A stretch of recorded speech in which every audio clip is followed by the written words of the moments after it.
A good day, everyone.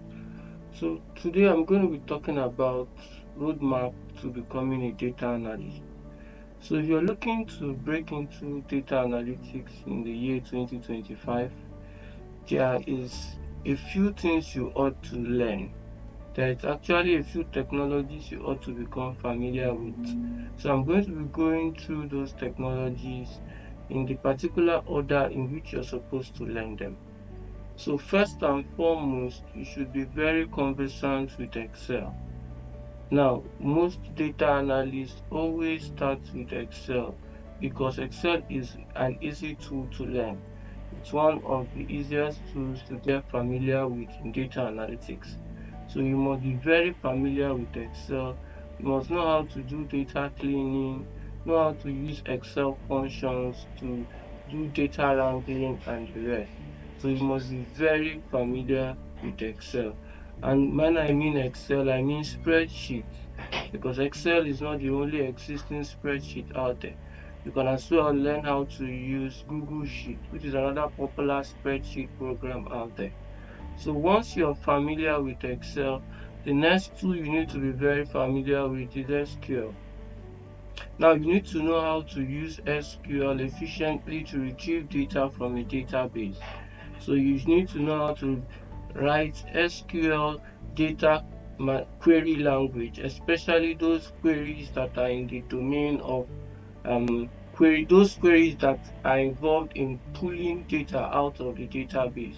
They are referred to as data query languages, things like select, from, and where. So you must be very familiar with SQL to query data out of the database. So once you have a solid foundation in SQL, it's time for you to learn a data visualization tool. Now, there are lots of data visualization tools out there, but the most popular ones are Power BI or Tableau.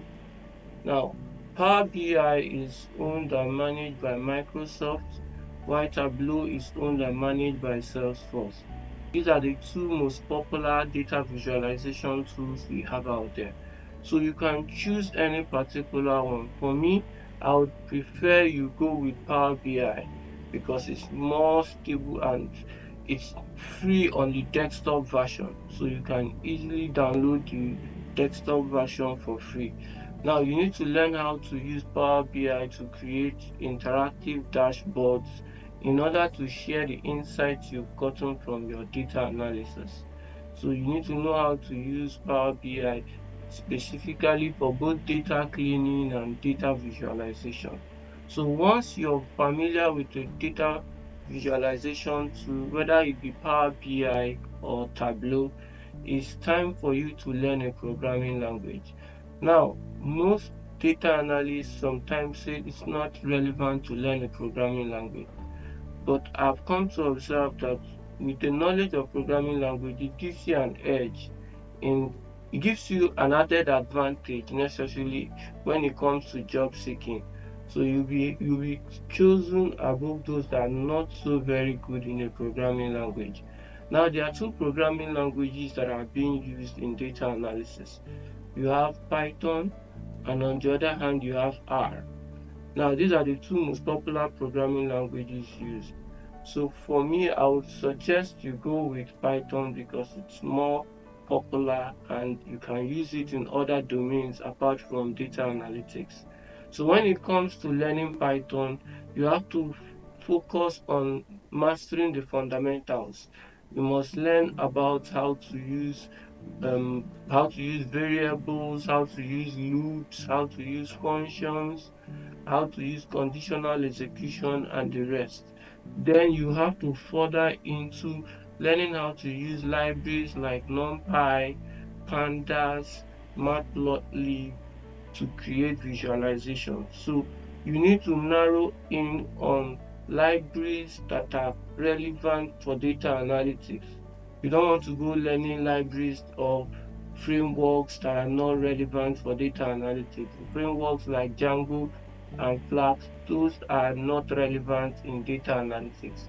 So you must narrow down your learning to libraries that are relevant for data analytics Those are libraries like pandas, numpy, matplotlib, seaborn, scikit-learn, and the rest.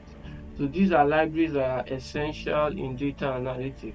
So once you build a solid foundation in all these tools, it's time for you to start creating projects. It's time for you to start working on projects. Now you need to go to platforms like Tableau to get data in which you can use to practice and work on projects. Now, once you've started working on projects and your skills have improved, it's time for you to build your resume. So you need to build a winning resume. Your resume has to highlight all you've learned in the course of your learning. Now, once you have a standard resume, it's time for you to build your portfolio. Now, those projects in which you use to learn, some of them can be included in your portfolio. You ought to build a strong portfolio. The portfolio is to show that you have extensive knowledge in the workings of those tools you learned, that you have strong knowledge in data analytics. So that's why you need to build a portfolio. So once you've developed your portfolio, the next thing you need to do now is to start networking. You can leverage platforms like LinkedIn to network in order to come in contact with people that are doing similar things as you are doing. So you have to network. And after networking, once you've built a strong network, you then now have to start applying for jobs. So this is my short or not so short roadmap to becoming a data analyst. So data analysis is a very rewarding career in the sense that it's one of the top rated tech careers out there now. So if you're looking to break into data analytics, this laid down roadmap is a roadmap that can help you break into data analytics in 2025. If you found value in this video, do well to like, subscribe, and share. And see you in my next video. Thank you.